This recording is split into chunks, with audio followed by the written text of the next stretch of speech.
So thank you all very much for joining us this morning. As the front slide there says, it's a webinar on the template that's been developed for the presentation of the financial information in the local government business case, reorganisation business cases. What we will be doing in terms of housekeeping, we are videoing, recording this. Any questions, please, can you put in the Q&A box at the bottom? We will have time at the end to answer the questions, and we'll answer as many questions as we can for you. In terms of the format of the webinar, we're going to look at four things. We're going to look, why have we done it? Why are we doing this type of webinar? What is in the template? What the template, actually how the template works, and we'll give you some examples of that. And then we're going to talk about key issues around local government reorganisation. We have an experienced panel this morning who will be delivering all that for you. So we have Simon Alsop from CIPFA, who will talk about the principles of the template and what's in it. Jonathan Corson will take you through the template from a very practical perspective. And then Teresa Grant and Sharon Richardson from F3 Consulting will talk about some of the key issues around local government reorganisation from a very practical point of view in terms of what they've learnt in the work that they've done in previous reorganisations. So in terms of why have we done it? So there's 21 areas going through local government reorganisation. The aim is to not reinvent the wheel as far as is possible.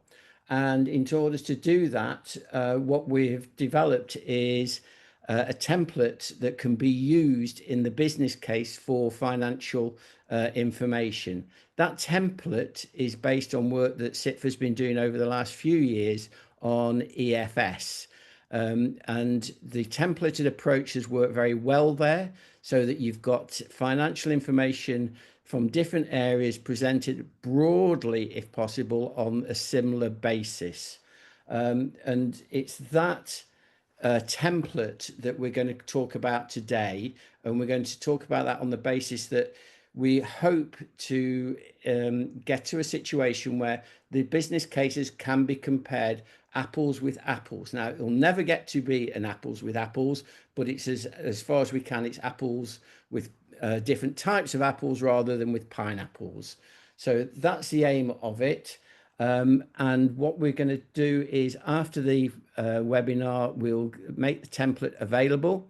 We'll also make available with it stuff around the key learning from local government reorganisations that Teresa and Sharon will talk about. And we will also then have a frequently asked questions section that we will update as is when we get questions going forward. So with no more ado, I'm going to hand over to Simon to talk about the principles in the template. Simon. Yeah, thank you, John. Morning, everybody. Yeah, just as John said, just to take you through some of the principles and how we've developed the template. So we've had a stakeholder group that's involved input from MHCLG, from the LGA, but also key to this is people who've actually gone through local government reorganisation and developed their financial business cases over the last couple of years. So we've had a stakeholder group that's met and shaped the template with the guidance that's included district council network representatives, county council network representatives, and we've tested it and made sure that it's relevant for what you want and how you can use it to support your work through the finance business case for local government reorganisation.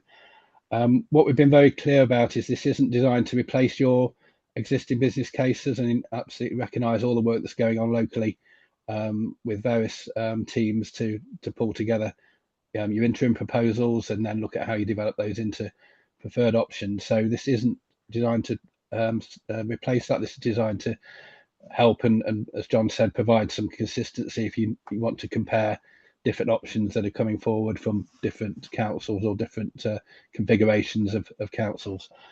In terms of the support behind it. There is a guide that goes alongside it, which John will touch on in a bit more detail when he goes through the template, but it's designed to capture the transition costs. It's not designed to restate balance sheets. It's not designed to look at an overall balance sheet position for a prospective new council. There are tools that we've got within CIPFA that look at balance sheet health, and we're working with a couple of authorities at the moment on that. So a couple of areas at the moment on that. So that information is available, but this is looking at the cost of transition, the savings from transition. In terms of the template itself, it is flexible. We've been very careful not to sort of make it unwieldy and hard code things into the template that restrict your ability to use it. We've got worksheets there which again allow you to import sort of existing information and summarize that into the overall summary pages that we've got in the template, and I say John will talk to that in a bit more detail later. We've got some model in there around council tax equalisation and differentiation, but again that isn't something we factored into the front sheets on this, because we recognise that is something that you'll need to work through locally. We've got assessments around risks and work and uncertainties, and obviously there's plenty of those that you'll be reflecting in your case as well, and also the ability to sort of cut it a number of ways and build it around subjective and objective analysis as well. So hopefully it's flexible, it's designed to be understandable not just for local government finance people, but something that you can present and use with leadership teams, with your members, and with chief executives as well. So and that again is all set out in the guide that goes with the template. I think that's probably all I want to say, but if I just pass on to John, and John can just put it up on the screen and just take you through the key sort of design principles and show you what it looks like. Thank you, Simon. So I'm going to walk through this template, and the first thing to note is we've made it as user-friendly as possible, and for there's key color coding for the cells within the spreadsheet. So yellow's for data entry, beige is for key assumption information, and blue represents outputs and formula-driven information. Also, in response to being user-friendly, we've got red boxes, boxes with red writing in throughout the worksheet to prompt users on the key points about those particular sheets, which you'll see as I guide you through this. There's several different worksheets. The ones that are titled Sum are not important. You can ignore them except for one purpose, which I'll explain later. So there's the base template, which is where detailed costs are built up in the model that gets summarized in what's called the summary sheet. We've got some more detailed workings that are not linked into the summaries or the base templates, where you can work out salary, employee related costs, ICT costs, and there's a blank template for building up more detailed cost profiles that you can actually customize for your own needs. John, sorry, can you just see if you can just check your sound? I think there's a bit of feedback coming through. So right, is that better? That sounds a bit better. Yeah. Okay. Thank you, Yeah, Simon. it does. Yeah. Right. Was anything not clear that I said? I think we could hear it. It's just the background noise, but we can hear you better now. Thank you. Okay. So then there's a council tax harmonisation working. Some key assumptions for you to capture, key assumptions about your scenarios, and capturing of risk information as well. So they're the main worksheets. And first I'll go and look at the base template. So this sheet can be replicated, and you can create a copy between the two sum sheets to build up a more detailed model. So you could have one of these for District 1, one of these sheets for a District 2, or you can split the workings up into things like adults and children's costs and by service as well. So there's several ways that, as Simon mentioned earlier, we can build up the detailed cost profile. So we've got lots of room for cross-referencing, and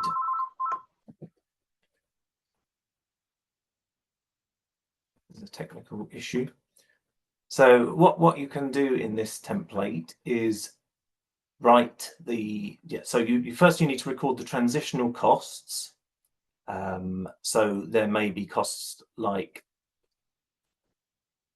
additional premises, for example, in the handover period as one-off costs to cover the larger authority. So these get entered into this sheet here. I'm just going to put some numbers in for example purpose. You can then write your assumptions about those costs in the notes area so that it captures your assumptions. And we're obviously looking at just incremental costs as well, not absolute costs. Then there may be some additional ongoing costs that we need to capture with the new structure. And so we might have some additional employee costs to support the ongoing work so you'd enter this in each time period. And there'd be some incremental savings which would be captured down here. So there'd be some duplicate management structure that would come out in the reorganization, and that would be entered with a negative sign. I'm just putting in figures for an example. So then we'd also be expected to capture costs like the associated redundancy costs as well. So that would be put in as a one-off. So you can build up that scenario. Also, it's possible to cross-reference to your source documentation. And you can put reference to as many workings as you like in here, and that keeps it flexible. Important things to note, obviously the years are across the top. We've got a total as well for years 0 to 10. There's sign convention that we've set out where costs are positive, savings are negative, and we want to record figures consistently, so we've said pounds, thousands. And as I mentioned earlier, it's possible to copy this. So we can say this is just an example, District 1. And if I create a copy between the summary lines, I could say that's District 2, just as an example of a way that we can use these to build up the costs.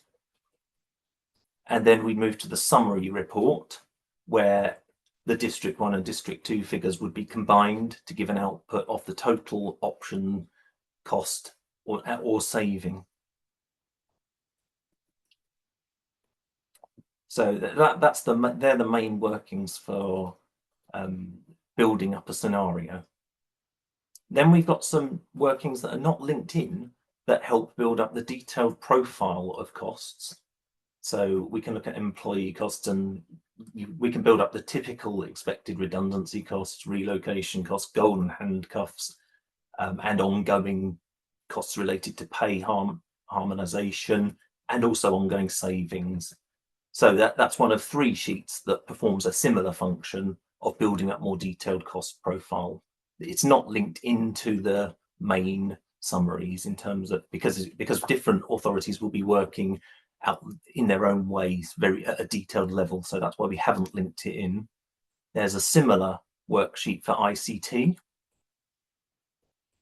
which enables you to build up ICT costs. And then we've got a blank template that lets you build up your own cost profiles. So you'd replace these with specific costs that you'd want to look at, and just overtype these with a particular cost that you wish to calculate and estimate. And obviously there's totals that work out the total position, and your assumptions can be recorded. For council tax, we've got a working for council tax harmonization. Again, there's lots of descriptions on what, to prompt you on how this works. But basically, we might have District 1, District 2, and then build up your baseline based on 25/6 council tax rates. So you've got a consistent baseline that all authorities can use. Let's just take a different district part.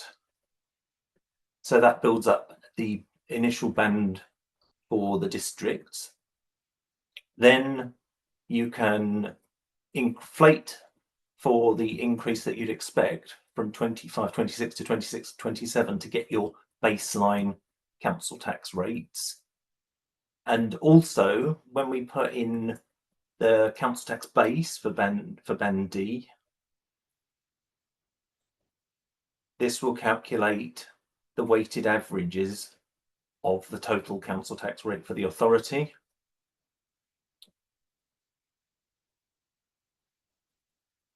And so it builds up the council tax average rates. That's then extrapolated using this percentage here to the weighted average baseline. So you can increase your weighted average baseline by 5% each year to then do a comparison of if your individual council tax rates, to work out the difference between the weighted average approach and the detailed approach. So you enter your council tax rates here. This is, I know there's silly numbers that I'm typing in to just demonstrate it. And then what this will enable you to do is compare the weighted average approach to the detailed approach by looking at the difference down there. So, and also then the numbers in blue allow you to see the increase to council tax year on year. So you've got percentage tables of the changes. So there's a couple more sheets. We want to collect your assumptions on inflation for various costs and council tax increase rates. So we want to collect your expectations of inflation or increases for these cost categories, as well as the absolute value of those increases over the year, because we've asked for costs at current prices, basically in the workings, but we do want to be able to see what your expectations are going forwards.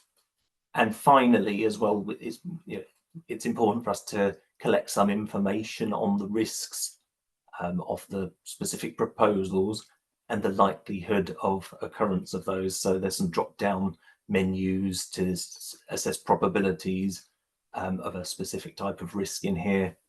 And then obviously we can collect the values of those as well and note your assumptions. And there's a similar table around uncertainties. So that's the template. And I'll hand back to you, Simon. Yeah, thank you, John. And so obviously this is a version 1.0, as John said earlier. Some of those sheets at the end now are for worksheet purposes. So hopefully you'll see it's as flexible as it can be without losing that sort of credibility and that ability to explain the assumptions as well. So thanks, John, for taking us through that. Obviously, we're getting feedback, and if we get questions and themes through from people once they've looked at it, we'll adjust it, as John said at the start. We've got the working group and the stakeholder group to refer back to as well. So again, we've got that support mechanism to answer the questions, but hopefully, and we had a call with one council or a couple of councils on Friday, you can see how it could be used to compare or standardize sort of different financial business cases that are coming forward and present it in a consistent way. And obviously we're very mindful of the time frames that you're working to, with this being into the middle of June already. So hopefully this gives you time to use it as in the best way that it works for you. If I just, I don't want to hand back to you, John, to hand to Teresa, or straight over to Teresa. If we could go to Teresa, that would be really helpful. And then we've got some questions in the chat. Let's just take Teresa's comments first. We've got questions for Teresa and for you, Simon, for you and Jonathan as well. But if we take Teresa's first, and then if there's anyone got any more questions, please put them in the chat. We'll try and answer them all, or as many as we can today. Teresa. Thank you, John. Good morning, everybody. Well, after that riveting run through the template, I'm going to talk more generally about local government reorganisation and some of the challenges surrounding it, and I'll be very brief. The template that has been produced by CIPFA comes with a set of guidance slides, which have been produced by Sharon Richardson and myself at F3. And that will provide you with some guidance that's based on practical experience of successful delivery. and it's the wider service-based local government reorganisation, not just the single focus on finance. So the CIPFA template will give you that grounding in the financial requirements that you need, but we will give you the broader perspective to accompany that and support that. We set out in those slides 10 guiding principles, which within those really contains everything you're going to need. There's key considerations set out there that you need to be thinking of at an early stage, and they're based on a phased approach because obviously there's different considerations at different phases of the programme. So the programme is broken down into each stage, and you'll be familiar with all of those stages by now, I have no doubt. But it is really a basic guide to what you need to be thinking about. And there's some things in there that you would not be thinking about, you don't think really wouldn't be so crucial to successful delivery. But if you don't think a year ahead, there are things that could stop you actually going live on vesting day. Obviously, there is a lot more to support what we've put into those slides, but we have provided you with also a case study based on Future Northants programme that we delivered, the challenges in there that we encountered, but also the successes and how we approach that. So that should give you a really hands-on practical guide to the end-to-end of local government reorganisation. Obviously, we can do a lot more than that, and we can help with various phases as you move through, including implementation, etc. Not just the assurance piece, which is what these slides are about. So obviously, if you want to know more and get more information and get more help on that, we can provide you with that. And all of the guidance is available as part of the work with CIPFA and the LGA that was funded by MHCLG. So I will hand you back to John. Okay, thanks, Teresa. We'll take some of the questions. We've got a few questions about whether this is mandatory. We've got Rodney and Rebecca, and I think we can also pick up, just find the question again, Paul Clark's as well. So the answer to the question is no, it's not mandatory. The minister in his statement last week said that that CIPFA and F3 Consultant will be releasing a template to support the presentation of financial information in the proposal. This template or future templates are not mandatory, but I, the minister, expect all areas to agree on the consistent presentation of evidence for their area, recognising it may still be used to support a range of alternative proposals. So it's not mandatory, but it is an attempt to get a baseline and to get all the business cases to consider the same financial information. So we've worked with MHCLG, we've worked with LGA, we've worked with county council and district council networks in order to get this template put together. So we hope it does represent a good way of going forward, which is standard across the piece. And I know there's other questions in there about, you haven't got agreement in your area on what basis to do the financial case. This is giving you a starter for 10 at the very, very least. I don't know, Simon and Teresa, whether you want to say anything on that as well.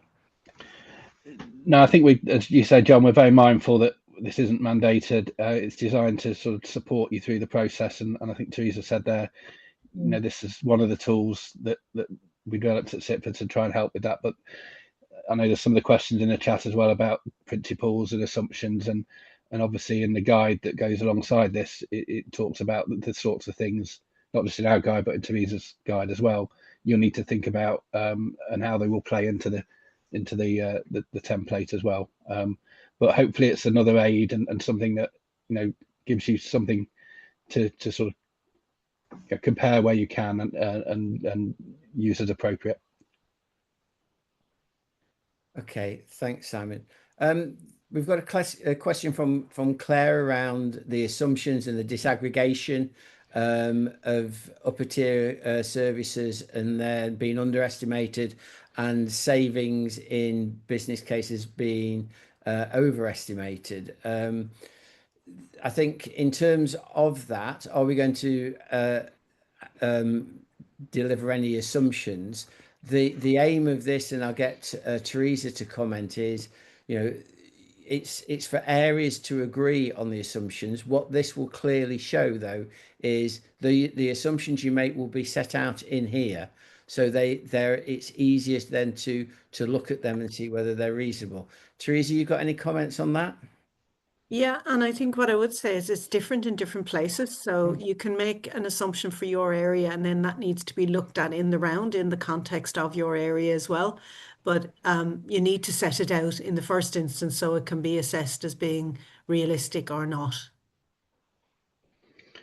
Yeah, and just to add to what Teresa says there, the template does have that tab that Jonathan showed you earlier, which talks about risks and uncertainties. So you can model the different scenarios in that and be clear what assumptions you're making in that. So say we've not hard coded that into the model or the template, but you can sort of set those assumptions out as Teresa's just said. Okay. And then I think this is a question for Jonathan here, from Lisa. Can you clarify that the sheets linked to the summary are for additional costs only, and so cannot be used to build a total position to support the business case for each unitary? Yeah, we're looking at. Oh, it sounds bad, Jonathan. Can't hear you now. We're looking at incremental costs and savings in these workings. So you can look at the change, but it does not produce the total expenditure for a service area, for example. So it's all about incremental change. Okay. Okay. In terms, so I mean, do you want to add any more to that? No, I mean they yeah, as John just says, they are there to sort of be working papers in, you know, and if you think about final accounts, sort of working papers to support. But you can, you know, put your own workings in there, your own business cases that will then summarize into the main template. But no, they're not. We've not done an automatic feed into the summary pages just because we're mindful, as Teresa said and John's just said, people will capture it differently, but they're there as working papers. Okay, thank you. I think another question back to you is an anonymous question. What about income, spending review, grants, and deprivation factors? Yeah, I mean, perhaps if I pick that up first, and John, you can add to it if you think we need to. We have got income grants in there. We have got the different income sources in there as well. We've not included deprivation factors, but again, under the risks and assumptions template, those sorts of things can be captured, and we are looking at how we might use information around deprivation, service disposition, you know, in any sort of enhancements in the future as well. So we recognise that those things are big determinants around the success or otherwise of reorganisation, certainly when it comes to allocation of funding. I'll add to that, and in the templates there is a specific line titled income to capture changes related to income. So.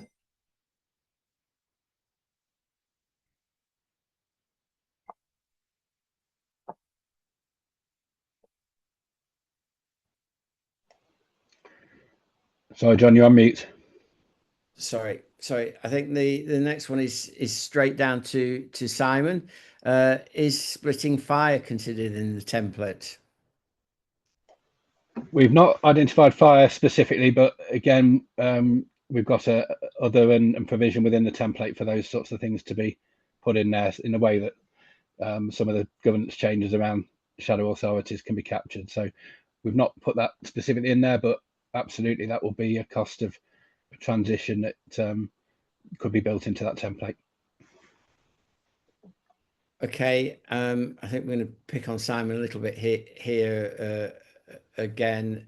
Is the significant, and I think John did highlight the ICT costs on the template, but Mike Davis is asking, is it intended to reflect the ICT investment that will be needed, as well as impact on HRAs and shadow authority costs to build the initial budget before vesting. Yeah, it certainly reflects the significant costs in ICT. Again, any loss of income again can be reflected in it. So HRA impacts, shadow authority costs. Again, you'll see some headings in there that allow for that, and you can add extra headings in as required. Okay, and Simon, I'll come to you again for Lisa's follow-up question around the template in terms of, does this build the financial position for the proposed unitary options rather than just summarising incremental costs? I mean, this shows the costs and savings that will come out of the proposal, so the net, and will give you a net position on the sort of cost of reorganisation or any savings from reorganisation. It doesn't, as I say at the start, give you the financial health of a new unitary, but we do have some other information through the resilience index and through balance sheet assessments that would help to pull that picture together around what the debt and the assets position looks like for the unitaries, but that isn't within this particular model.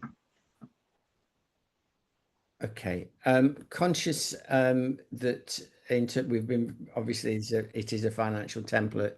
It'd be interesting just to get to Teresa or Sharon's view in terms of the work that they've done before about how important it is to get this right across different authorities in an area to try and get to a balanced financial position. Well, I can't emphasize strongly enough how important it is to get to a balanced financial position across all areas. But what I would say is everybody will be, all of the different councils, sovereign councils, will start in a very, very different place. So don't underestimate the length of time it will take to establish each of those financial positions. And of course, governance is very different and timing is different. So to get to a consistent position across all of them is quite time consuming and very, very challenging. And, you know, some you might think are in very good positions, but when you dig down, you'll find that they're possibly not. They're just hiding it well. And you might find a few surprises where some are in a better position, and just hope that they don't siphon off all of the value before they get into the local government reform space, where members will try to use up as much of the resource and assets and reserves that they have. To get to the final position of consistency across the piece when you move into shadow authorities, etc., it's at that point where you need to get a grip across all of the different sovereign authorities and start to make use a consistent approach around delivering into the next phase. Okay, thanks, Teresa. I think Mike Davies has come back with a good question. Is it fair to say that we won't have the data to complete the robust business cases by the deadline? I think one of the, before I hand it to Simon or Teresa to comment in more detail, I think what I would say is that one of the things that we've been very mindful of going through this is the data that people need to fill this in. There are some data sets that are out there that can be used. One of the things that we will be doing is giving you access to frequently asked questions, FAQs, which we will put as much detail in there as we can. We're also going to look at trying to say these are general data sets that are good. We haven't got to that stage yet, but we are talking about that and looking to do that with different organisations, particularly when we talk to county council and district council networks. But we'll never get to a stage where there's 100% robustness of the data. That just doesn't exist. And it's about going with the data in as best form as you can at the moment. I don't know whether Simon or Teresa, you want to comment on that? I mean, perhaps if I just come in and on the back of that and then hand over to Teresa. No, certainly one of the big debates we had in the stakeholder group with those people who've developed these business cases before was, if you get 80% there, then that's good in the terms of what we're trying to do through this exercise. The reason we've got those schedules or additional sheets is to reflect the fact that things can change. We stop short of mandating sort of RO or RA returns. We do talk about the need for published information and be very clear that actually this should use published information wherever possible. We will look at how we develop that and refer to data sources through the FAQs. And I'm sure you've already had some of those conversations with people who are putting information together already. But yeah, the 80-20 rule is how we've applied it. And again, feedback from the stakeholder group and from our own experience and helping councils through this process is that should give you enough, certainly for those initial preferred business cases. Teresa, Sharon, any other comments on that? Or I'm going to hand to Sharon for this one, John. Yeah, I'd just say do get your ducks in a row with data and plan that early. There won't be all the data available to the person who posted on there, but what you do need to do is be clear on what the assumptions are and what the data is, the quality of the data that you're working to, and constantly revise that throughout the phases of the programme, because your assumptions will change, which will impact on the financials aspect of it, as well as a planning aspect. So as early as you possibly can, understand what data you're working with. That will be really key to any successes or any challenges that you're going to meet. So the earlier, the better that you plan for that will certainly support your assumptions. As I say, the picture of that will emerge. Various different data sets will tell you different things, and people will manage data in different ways. So getting a grip of that will really help. I think one of the things that Cumbria did was set up a data hub early doors, and we helped set that up. And that really helped them to get one source of the truth. So I'd say that as a piece of advice, that would be something I couldn't recommend strongly enough. And there's some good learning out there as well. Thanks. And I think that picks up a couple of the other questions that we've got out there about data and consistent approaches.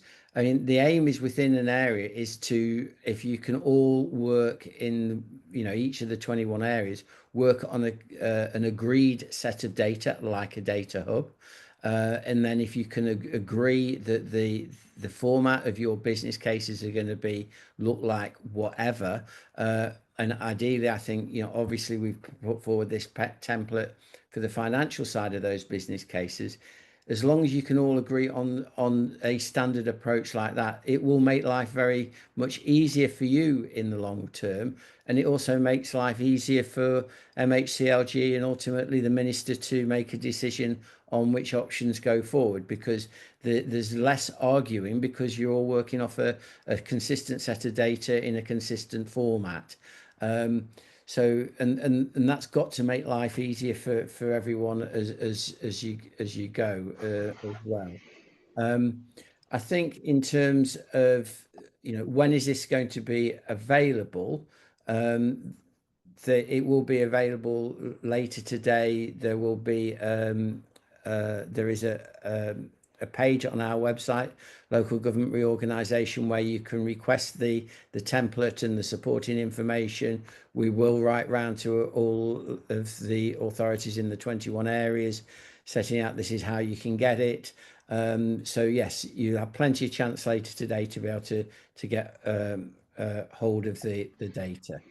I think, John, just a few more questions that have come in. If I perhaps just pick those up, is that all right? Absolutely. So I think in terms of just on that consistency point of what we mean by consistency, we recognise there will be different assumptions, but what we are hearing is people want a way of comparing, or at least if people have approached and used different models, how could you summarise that into a template? So that's what we mean by consistency. Not so we accept that people will have different, perhaps underlying business cases that they've worked on.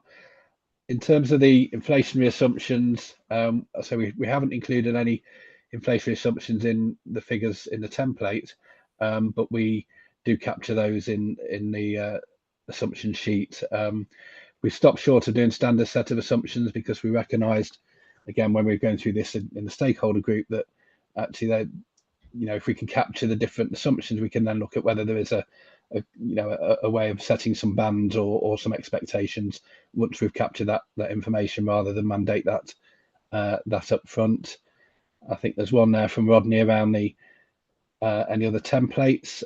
Certainly, we're not planning on issuing any other templates, but we are looking at and do have guidance around things like budget disaggregation, aggregation, and there are things that again, examples of where we've worked through that process, and we've got people on the call who are working and can help with that as well. I think there's a comment there from Mike around the fiduciary duty not to proceed if it's not robust. I think what we're not saying that the data won't be robust, but what we are saying is actually, the modelling and the assumptions behind it will be really important in determining, how reasonable that business case is. So hence why John mentioned the importance of data, and Teresa and Sharon as well. A few more there. Please, anybody else jump in if they. I think there's one there for Teresa. From Paul Clark, any advice on getting agreement, consistency on assumptions across proposals, so optimism isn't the deciding factor across the proposals, acknowledging that each organisation is likely to have a favoured proposal. That's not a very finance question, Teresa. I think that's more. No, it's a good question though. Yeah. And if you're looking at assumptions across all aspects, not just financial, that's down to relationship building in the first instance, until you have what I would say a formal control of things as a program. So until you get that formal control as a program, you have to depend on relationships to get consistent information and honest information and build trust amongst your colleagues. And, I found the best way to do that was through each of the chief execs and form a strong bond and group together. I was the delivery director, first amongst equals amongst those chief execs. So we all had a role to play, and we all understood the benefit and the challenge and also the risks of not being transparent and not being upfront about the information that was shared at an early stage. So you're not going to get consistency in the detail until you start to dig down as a program. But what you do need in the early part and the first instance is transparency. And you will only get that through building relationships and trust until you're in a position where you can start to formalize, use templates, really dig down and drill down into details, not just financial, but across the piece. And there is much to do across the piece. And just going back to data is king. Because your end result and the quality of your end result will really be based on the quality of the data that you've worked with, and therefore the success of the new unitaries and how quickly they can get up and running in a successful way will really be based on the quality of the data you input in. So, it's the old saying, you only get out what you put in. So don't underestimate that, and make sure that you invest in that data center and in the value and the quality of the data you collect. But it will change, and, make friends is what I would say to you in the first instance. Okay, thanks, Teresa. Good questions just come in from Anonymous.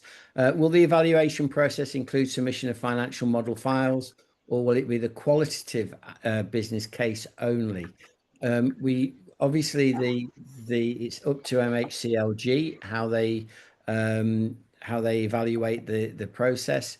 I think what we're suggesting here, and I think what LGA and all the groups that we've talked to, is these business cases need to be based on fact and on numbers, which is the data.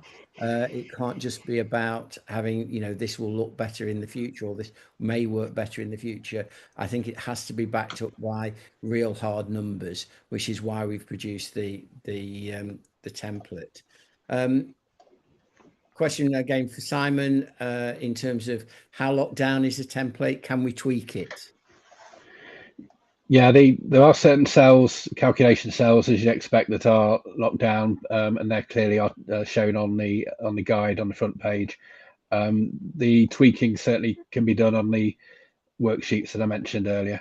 I don't know, sort of John, whether you've got to come in, and I know you've got a bit of problem with your microphone. Yeah, in terms of locked down, we have locked down formulae so they can't be accidentally overwritten and things like that. There's the two main sort of data entry templates where you'll be putting the base case data in to form the summary are quite heavily locked down because we need to keep that consistent format. The ones that are more flexible where you can add rows are the template worksheets where you're doing detailed cost analysis. So a bit like the employee worksheet, you can add a line in and things like that if you need to change the template. So that's the level of flexibility, basically. Thanks, John. Yeah. And just another one from Lisa here, I think, on if we're only capturing additional costs, how do we assess the business case of the ongoing budget position of each unitary? I think, Lisa, that's where we can use the other information that we've got available to on financial resilience around the balance sheet positions and some of the other indicators that CIPFA have got to sort of come up with a resilience score that would align to a proposed budget or proposed new unitary council. So we've not included that within that, but that's something, again, we can help with, and we've got access to, that gives that sort of balance sheets or that financial health, financial sustainability indicator for any new unitaries. Okay, and just to continue on the report, that point, and Jonathan can come in, but I mean the aim is to have a standard template. That's why we're not putting a totally unprotected version out there. You know, there is a lot of manipulation that can be done, and it can be customized, but the aim is to have a standard format so that the data between different proposals in different areas can be evaluated on a consistent format. Jonathan, do you want to say any more on that? Yes, I mean, you know, we wanted to keep as consistent as we can across the piece, but there are obviously differences that authorities are going to have in the way they approach their calculations in relation to the restructuring. So we have to have some flexibility, and that's why everything wasn't linked to automatically sum all the way through to reflect those differences in practicality that we're going to come across.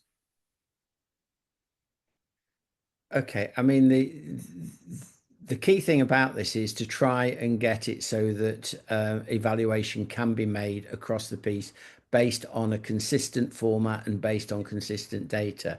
And one of the things that I think is very relevant that Sharon referred to is areas to actually agree that set of data up front.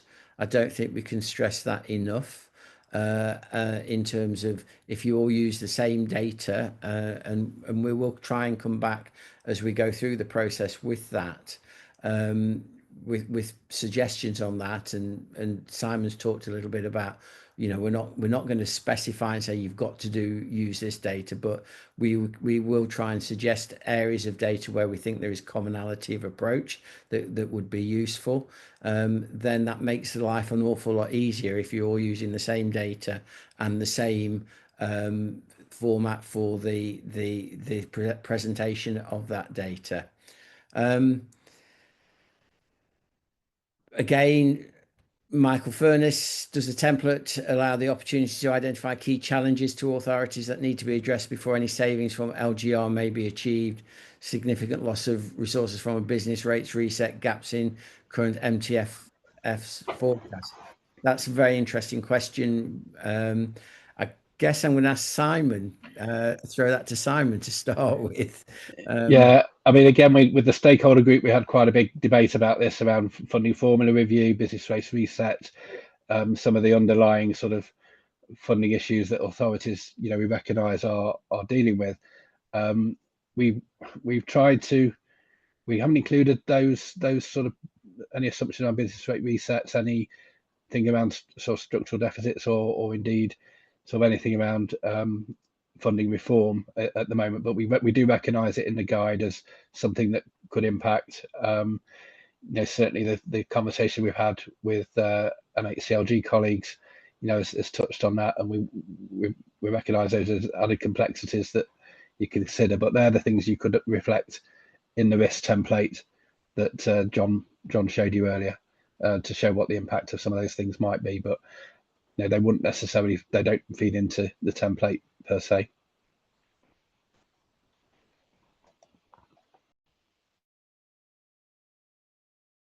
Sorry. So I think we have about exhausted all the questions. In terms of actually getting your hands on the template, which obviously is what a lot of you want, we will be making that available as we go forward through the day. It will be available by applying to the CIPFA site, Local Government Reorganisation site. We will be writing out to everyone to give you a link to it as well. Everyone who's been on this webinar will get a letter with a link to it as well. So it is available. If you've got any other issues or any other concerns or questions, then please send them in. We will have that frequently asked questions site as well up and running in the next few days.